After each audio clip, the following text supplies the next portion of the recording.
अजय, ये सरीन गैस अगर 20 मिनट तक हवाई रहा तो कितने लोग मारे जाएंगे? लगभग मतलब 50,000 people, sir. 50,000. But it will also go down as the single worst act of terrorism the world has ever seen, sir. Sir, as we sit, talk, discuss, the attack could be happening any minute. I followed Zazi here. ఇక్కడేదో plan చేస్తున్నారు గుణ. చిదాతో మాట్లాడి వెంటనే force ని పంపించమను. అనీషా, అబూబక్కర్ అబ్దుల్లా అక్కడ ఉన్నాడో లేదో మనకి ఇంకా క్లియర్ గా తెలీదు. ఫ్యాక్టరీ చుట్టూ ఉన్న అన్ని ఏరియాల్లో కర్ఫ్యూ విధించమని ఆర్డర్ పాస్ చేశారు. నువ్వు ముందు అక్కడి నుంచి బయలుదేరు. అనీషా, మనం ఊహించినట్టు ఇక్కడ జరగబోయేది బాంబ్ బ్లాస్ట్ కాదు. It's a chemical attack. Serene nerve gas. So ఎవరు రావట్లేదా? I can't just stand outside and watch this, Guna. Anisha, just 30 minutes Anisha, అంతా అయిపోతుంది. వాళ్ళు వచ్చేలోపు వీళ్ళు ఈ గ్యాస్ ని బయటకు రిలీజ్ చేయరని ఏంటి గ్యారెంటీ? ఎంతో మంది చచ్చిపోతారు గుణ. I'm going in. అనీషా, ఇప్పుడు ఎందుకు ఇలా బిహేవ్ చేస్తున్నావు? ఎందుకంటే వాడు తప్పించుకున్నది గుణశేఖర్ శంకర్ మంచి నుంచి కాదు, అనీషా కురేషి నుంచి. ओके, आपकी सजेशन क्या है? हमें क्या करना चाहिए? Bomb the factory, sir. The only way to render the gas ineffective is to expose it to high temperature. Bomb the factory, destroy it from its source. मगर कैसे? Using an unmanned MQ-9 Reaper drone with missile capabilities. We have this drone fully loaded, flying over the Bay of Bengal right now, undertaking surveillance. We can use this drone to strike the target with considerable accuracy. It can reach Vizag in about 30 minutes, of course, if you agree.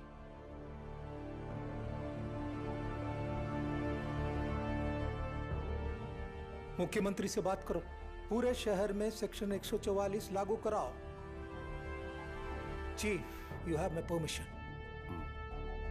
Factory को उड़ा दो. किसी भी हाल में ये gas release नहीं होना चाहिए, कम व्हाट में. Yes sir.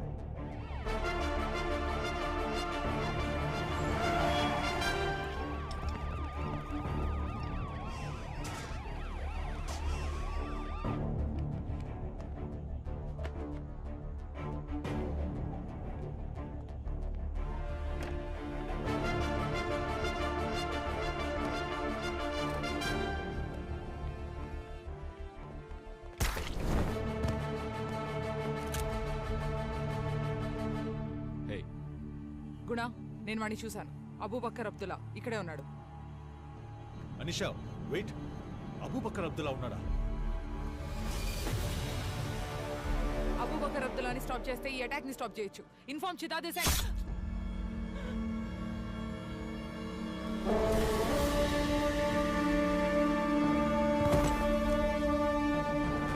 అనీషా, అనీషా, ఏ అనీషా, ఆన్సర్ మీ డబెట్.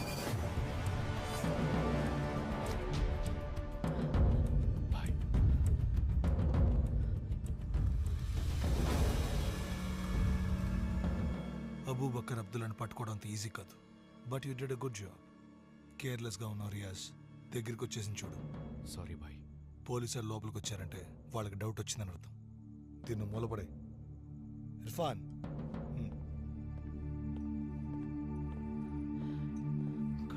అనీషా, నాకు వినపడలేదు, మళ్ళీ చెప్పు. ఏమన్నావు? ఇర్ఫాన్ కాదు,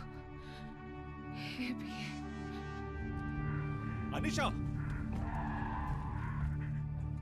ఏమైంది అనీషా? మాట్లాడు. వింటున్నావా అనీషా? అనీషా,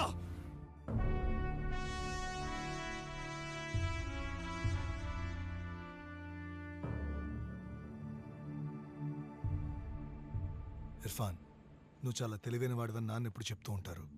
అది ఈరోజు నువ్వు ప్రూవ్ చేసావు. Good job Irfan, good job. ఏంటలా చూస్తున్నావు? ఓ అదా, కార్తీక్ అని పేరు పెట్టుకొని నీ ముందు అబూబక్కర్ అబ్దుల్లా నుంచున్నాడేంటని చూస్తున్నావా? నేను కన్వర్ట్ అవ్వడానికి పెద్ద కథ ఏం లేదు ఇర్ఫాన్. 12 ఏళ్లప్పుడు అమ్మ చనిపోయింది. మనసు గాయపడింది. అప్పుడే మా నాన్న చుట్టాలతో సిరియా పంపించాడు. అక్కడ నేను హిందూగా బతకడానికి కష్టపడ్డాను. అలా కష్టపడేటప్పుడు అల్లా ఒక్కడే దేవుడని నాకు దారి చూపించింది ఇస్లాం. అప్పుడే నా ఫ్రెండ్ హైదర్ సలాలుద్దీన్ నాకు ఐసిస్ని పరిచయం చేశాడు. అక్కడే నాకు ఐసిస్ లీడర్ అబూబక్కర్ అల్ బగ్దాదీతో పరిచయం ఏర్పడింది. 3 రోజులు ఇర్ఫాన్, 3 రోజుల్లో ఆయన నా జీవితాన్ని మార్చేశాడు. అలా కార్తిక్గా ఉన్న నేను అబూబక్కర్ అబ్దుల్లాగా మారాను. 2013 నుంచి ఇండియాలో అనేక చోట్ల చిన్న చిన్న అటాక్స్ ప్లాన్ చేసి ఎగ్జిక్యూట్ చేశాను. కాఫీర్లను అణిచేసి క్యాలిఫెట్ సృష్టించడానికి టెర్రర్ పుట్టాలి, టెర్రరిజం పెరగాలి.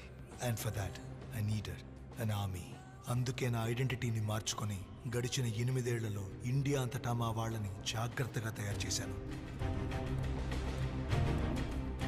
చిన్న చిన్న అటాక్స్ని ఎగ్జిక్యూట్ చేస్తూ శ్రీలంకలో జరిగిన అటాక్స్ని ప్లాన్ చేసి వాళ్ళకి హెల్ప్ చేశాను.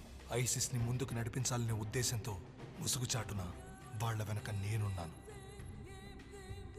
అష్రఫ్ రియాజ్ ఆ టైంలోనే నన్ను కలిశారు. ఈ ప్రపంచమే తిరిగి చూసేలా ఓ కెమికల్ అటాక్ ప్లాన్ చేశాం. పోయిన సంవత్సరం నుండి మాకు కావాల్సిన కెమికల్స్ కొంచెం ఆర్డర్ చేశాం. నేను ప్లాన్ చేసింది పూర్తి చేయడానికి నా కార్తిక్ అనే పేరు హెల్ప్ అయింది. ఈ రోజు వరకు కార్తిక్ని ఎవరూ అనుమానించలేదు, వెతకలేదు, ఏ ప్రశ్నలు అడగలేదు. ఎందుకంటే వాళ్ళు వెతుకుతున్నది కార్తిక్ అనే హిందువుని కాదు, అబూబక్కర్ అబ్దుల్లా అనే ముస్లింని. అయినా పిరికోడ్లో ఈ పని ఏంటి అనుకుంటున్నావా? బలవంతుడిగా ఉండడం కంటే బుద్ధిమంతుడిగా ఉంటేనే గెలుస్తాం ఇర్ఫాన్. పద. Sir. Ajay, 1 minute. Sir? Please, better. Ajay, I have played many games of chess with you. And every time I thought I had you cornered on a chessboard, you always had a plan B. You never lost a game. But then that was just a game of chess. This isn't. Correct టైంకి మనం కొలిచే దేవుడు నిన్ను నా కళ్ళ ముందు ఉంచాడు. But it's time for you to go now brother. Irfan, మనందరికీ లైఫ్లో ఒక పర్పస్ ఉంటుంది.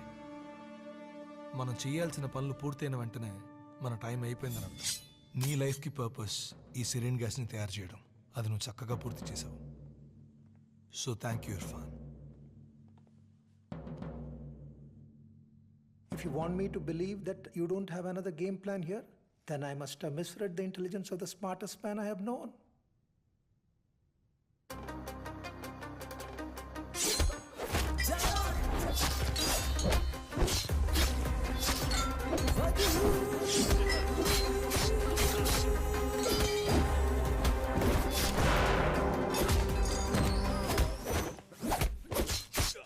మనం కొలిచే ఆ దేవుడే నిన్ను నా కళ్ళ ముందుంచాడు. 8 ఏళ్లగా ఎదురు చూస్తున్నాను.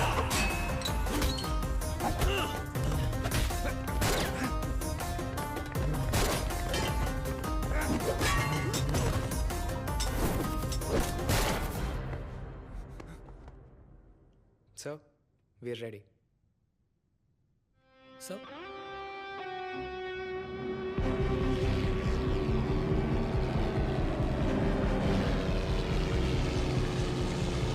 अजय, तुमने इसका जवाब नहीं दिया Ajay. This time there's no other master stroke. Just a missile.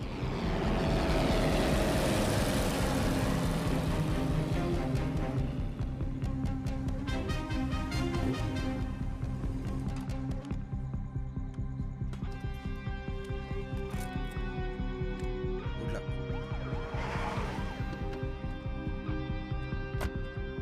Sir all set. Sir 2 kilometres రేడియస్లో ఉన్న అన్ని ఫ్యాక్టరీలకి నోటీసులు ఇచ్చాం సార్. ఆల్రెడీ ఎవాక్యుయేషన్ జరుగుతుంది సార్. ఫైర్ సర్వీస్, అంబులెన్స్ అన్ని స్టాండ్ బైలో ఉన్నాయి సార్.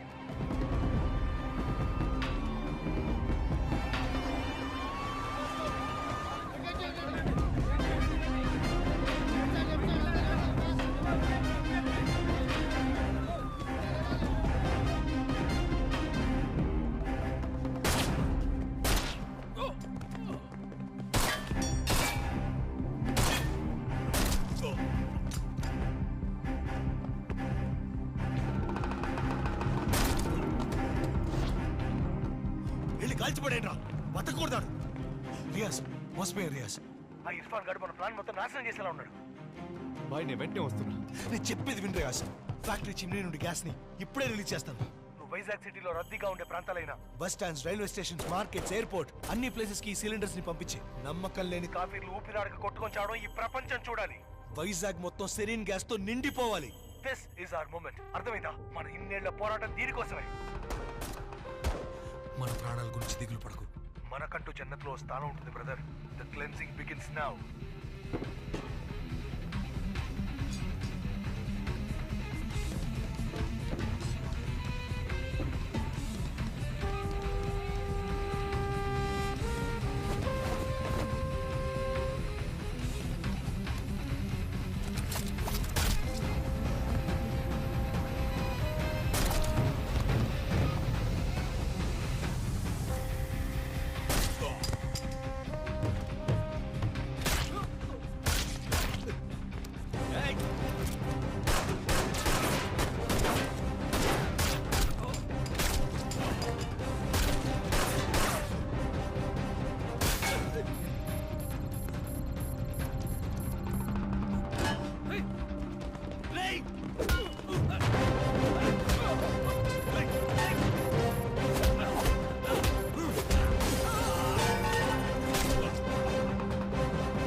ఏం పీకుతావు?